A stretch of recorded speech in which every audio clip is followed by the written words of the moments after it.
இந்த வீடியோவில் நம்ம எதை பற்றி பார்க்க போகிறோன்னா, கலைஞர் மகளிர் உரிமை தொகை திட்டம் குறித்து மிகவும் முக்கியமான தகவல் ஒன்று விலகி உள்ளது. அது என்ன என்பதை பற்றி தான் இந்த வீடியோவில் நம்ம டீட்டெயிலாக பார்க்க போகிறோம்.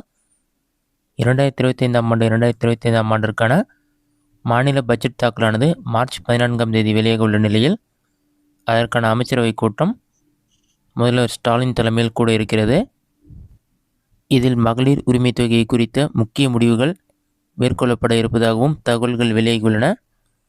பட்ஜெட் துறை சார்ந்த முடிவுகள் மற்றும் மக்களுக்கான புதிய அறிவிப்புகள் என அனைத்து முடிவுகளும் அமைச்சரவை கூட்டத்தில் மேற்கொள்ளப்பட இருப்பதாகவும் ஏற்கனவே துணை முதலமைச்சர் உதயநிதி ஸ்டாலின் அவர்கள் தெரிவித்தது போன்று 3 மாதங்களில் தகுதியுள்ள அனைத்து மகளிருக்கும் மகளிர் உரிமை தொகை வழங்கப்பட இருப்பதாகவும் தெரிவிக்கப்பட்டுள்ளது.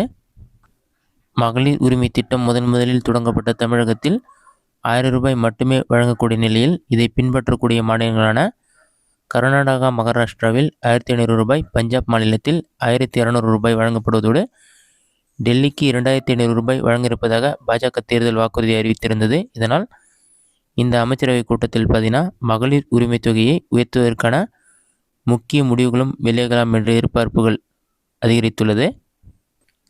அமைச்சரவை கூட்டத்தில் இதற்கான முடிவுகள் எடுக்கப்படுவதோடு பழைய ஓய்வூதிய திட்டத்திற்கும் ஒரு முடிவுக்கு கொண்டு வரப்படும் என எதிர்பார்க்கப்படுகிறது. இன்றைய அமைச்சரவை கூட்டத்தில் இந்த 2 முடிவுகளும் மிக முக்கியமான முடிவுகளாக இருக்கும் என்றும் மக்கள் மத்தியில் எதிர்பார்க்கப்படுகிறது. அமைச்சரவை கூட்டத்திற்கு பின் இதற்கான முக்கிய அறிவிப்புகள் வெளியாகலாம். இதில் பார்த்தீங்கன்னா யார் யாரெல்லாம் விண்ணப்பிக்கலாம், எப்படி விண்ணப்பிக்கலாம் என்பது குறித்து அறிவிப்புகள் வெளியாக உள்ளது. அடுத்ததாக இதில் பார்த்தீங்கன்னா தகுதியுள்ள நபர்கள் எல்லாமே அப்ளை பண்ணுற மாதிரி இருக்கும். அதே சமயத்தில் புதிய ரேஷன் கார்டு பெற்ற குடும்ப அட்டைதாரர்கள், தகுதியுள்ள பெண்களும் இதற்கு விண்ணப்பிக்கலாம்னு சொல்லியிருக்காங்க. இதற்கு அப்ளை பண்ணுறதுக்கான தகுதிகள் என்னென்னு மட்டும் பார்க்கலாம். இது சம்மந்தமாக அவங்க வெப்சைட்லேயே ஏற்கனவே அப்டேட் பண்ணிட்டாங்க. பொருளாதார தகுதிகள்னு சொல்லி மென்ஷன் பண்ணிட்டு ஆண்டு வருமானம் பார்த்தீங்கன்னா 2.5 லட்சத்திற்கு குறைவாக இருக்க வேண்டும் சொல்லியிருக்காங்க. 5 ஏக்கருக்கு குறைவான நன்சை நிலம் அல்லது 10 ஏக்கருக்கு குறைவாக புன்சை நிலம் வைத்திருக்கிற விண்ணப்பிக்கலாம். ஆண்டு உபயோகத்திற்கு 3500 யூனிட்டிற்கு குறைவாக மின்சாரம் பயன்படுத்தும் குடும்பங்களுக்கு அப்ளை பண்ணுற மாதிரி இருக்கும். பொருளாதார தகுதிகளுக்கு தனியாக நீங்கள் வருமான சான்று அல்லது நில ஆவணங்கள் பெற்று விண்ணப்பிப்பதுடன் இணைக்க தேவையில்லை.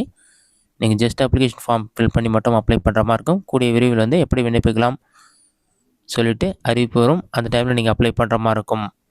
இதுதான் மகளிர் உரிமை திட்டம் குறித்து வெளியான முக்கியமான அறிவிப்புகள். இது மட்டும் இல்லாமல் நீங்கள் ஏற்கனவே அப்ளை பண்ணி உங்களுக்கு உரிமை தொகை இல்லைன்னா அதற்கான காரணம் என்னென்னு பார்த்தீங்கன்னா, நீங்கள் அப்ளை பண்ணும்போது உங்களுடைய வருமானம் குறைவாக இருந்து தற்போது வருமானம் அதிகமாகிட்டு நீங்கள் தகுதியில்லாத நபர் அவங்க கண்டறியப்பட்டால் உங்களோட விண்ணப்பத்தை நிறைவேற்றிடுவாங்க. அதன் பிறகு உங்களுக்கு உரிமை தொகை கிடைக்காது. இந்த வீடியோ உங்களுக்கு இஷ்டம் பண்ணிக்கிறேன். இந்த வீடியோ பிடிச்சிருந்த லைக் பண்ணுங்கள். இந்த வீடியோவில் வேறு சின்ன டவுட் இருந்தால் கமெண்ட் பாக்ஸில் கமெண்ட் பண்ணுங்கள்.